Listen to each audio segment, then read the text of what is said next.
దీనికోసమే రాష్ట్ర వ్యాప్తంగా ఒకేసారి 58 యంగ్ ఇండియా ఇంటిగ్రేటెడ్ రెసిడెన్షియల్ పాఠశాలల నిర్మాణానికి 11,600 కోట్ల రూపాయల అనుమతులు మంజూరు చేయడం జరిగింది. మేము తీసుకున్న ఈ నిర్ణయం ఒక చారిత్రాత్మకం. ప్రతి నియోజకవర్గంలో కనీసం ఒక ఇండియా రెసిడెన్షియల్ స్కూల్ ని ప్రారంభిస్తాం. ఈ ఇంటిగ్రేటెడ్ స్కూల్స్ 20 నుంచి 25 ఎకరాల విస్తీర్ణంలో నిర్మించబడతాయి. విద్యారంగంలో వస్తున్న మార్పులకి అనుగుణంగా ఆధునిక వసతులతో ప్రైవేటు పాఠశాలకు దీటైన విద్యను అందించేందుకు వీటిని అభివృద్ధి చేస్తున్నాం. ఆడిటోరియాలు, dining halls, digital class rooms, క్రీడా మైదానాలు, క్రికెట్ మరియు ఫుట్బాల్ గ్రౌండ్స్ లాంటి ఆధునిక సదుపాయాలు అందుబాటులో ఉంటాయి. విద్యార్థుల నిరంతర పర్యవేక్షణకు వీలుగా ఈ పాఠశాల ప్రాంగణాల్లోనే బోధనా సిబ్బందికి నివాస సముదాయాలు కూడా ఏర్పాటు చేస్తున్నాం.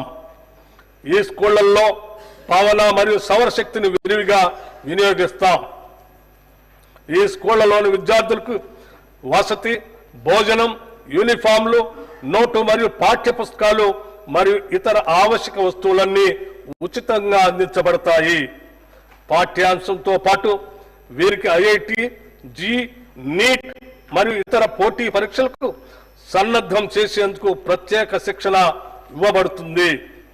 విద్యతో పాటు శారీరక మరియు మానసిక దృఢత్వానికి అవసరమైన క్రీడలు, కళలు, పోటీలకు సమాన ప్రాధాన్యత ఉంటుంది.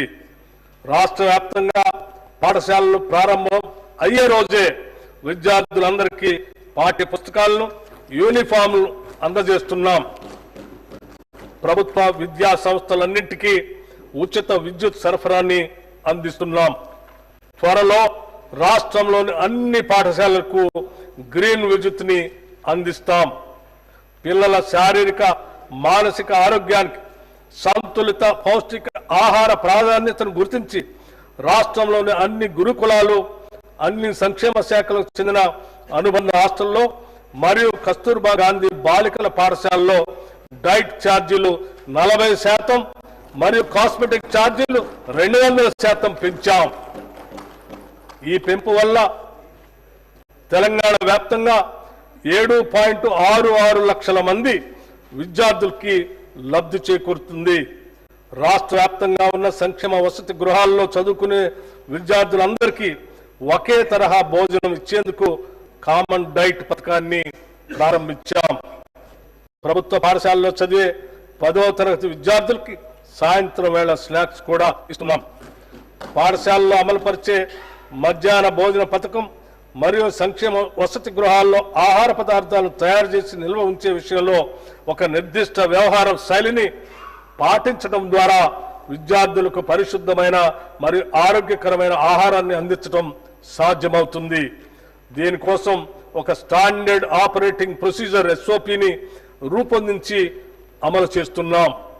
Education is future insurance. విద్య భవిష్యత్తుకి బీమా కనుక విద్యా వ్యవస్థను బలోపేతం చేసేందుకు రాష్ట్ర విద్యారంగంలో పలు సంస్కరణలు చేపట్టాం.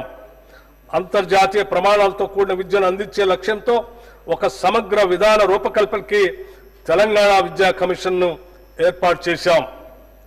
తెలంగాణ నారీ శక్తిని గౌరవిస్తూ కోటి మహిళా విశ్వవిద్యాలయానికి వీరనారి చాకలి ఐలమ్మ పేరు పెట్టి ఆ విశ్వవిద్యాలయ వారసత్వ కట్టడాన్ని సంరక్షిస్తూనే 550 కోట్ల రూపాయలతో అదనపు భవన నిర్మాణాలని చేపడుతున్నాం.